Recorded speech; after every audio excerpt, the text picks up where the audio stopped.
અમદાવાદની સિવિલ હોસ્પિટલમાં 60 કરોડના ખર્ચે તૈયાર થયું 858 પથારીનું આધુનિક વિશ્રામ ગૃહ। અમદાવાદના અસારવા વિસ્તારમાં આવેલી સિવિલ હોસ્પિટલના સંકુલમાં આશરે 60 કરોડ રૂપિયાના ખર્ચે અત્યાધુનિક રેન બસેરા એટલે કે વિશ્રામ ગૃહનું નિર્માણ પૂર્ણ કરવામાં આવ્યું છે।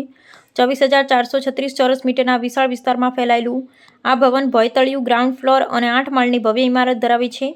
દર વર્ષે આશરે 1 લાખ જેટલા દર્દીઓ અહીં સારવાર અર્થે દાખલ થતા હોય છે, ત્યારે તેમની સાથે આવતા સ્વજનોને સલામત અને સુવિધાજનક આશરો મળી રહે તે હેતુથી આ 858 પથારીની ક્ષમતા ધરાવતું આશ્રય સ્થાન કાર્યરત કરવામાં આવ્યું છે। આ સુવિધાના ગ્રાઉન્ડ ફ્લોર પર 280 લોકોની ક્ષમતા ધરાવતું વિશાળ ભોજનાલય, આધુનિક રસોડું અને મનોરંજન માટે ટેલિવિઝન ખંડની વ્યવસ્થા કરવામાં આવી છે। આ ઉપરાંત પાયાની જરૂરિયાતોને ધ્યાનમાં રાખીને અહીં સ્વાગત કક્ષ, બેંકનું સ્વયં સંચાલિત નાણાં વિતરણ યંત્ર અને જીવન જરૂરી ચીજવસ્તુઓ માટે 8 જેટલી દુકાનોનો પણ સમાવેશ કરવામાં આવ્યો છે।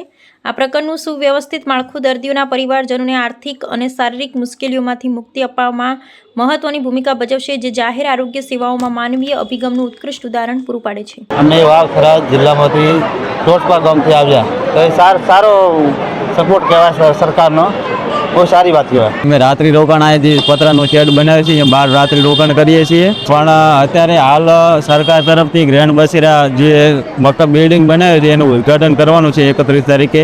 બહુ સારી વાત કહેવાય અને એમાં સુવિધા પણ સારી મળશે। સિવિલ કેમ્પસની અંદર કોઈ પણ દાખલ દર્દી હોય આખા મેડિસિટીમાં, તમે જો અત્યારે વાત કરશું તો 7,400થી વધારે બેડ છે, તો એના કોઈ પણ દર્દીના સગાને દાખલ રહેવું હશે તો એમનો સગો દાખલ છે એના પ્રૂફ અને પોતાનું આઈડેન્ટિટી એટલે કે આપણે આધાર કાર્ડ માનીએ તો એવી વ્યવસ્થા લઈને ત્યાં જશે તો એને ઇમિડિયેટલી રૂમની વ્યવસ્થા કરવામાં આવશે, આઈ મીન કે એમને બેડ ફાળવવામાં આવશે।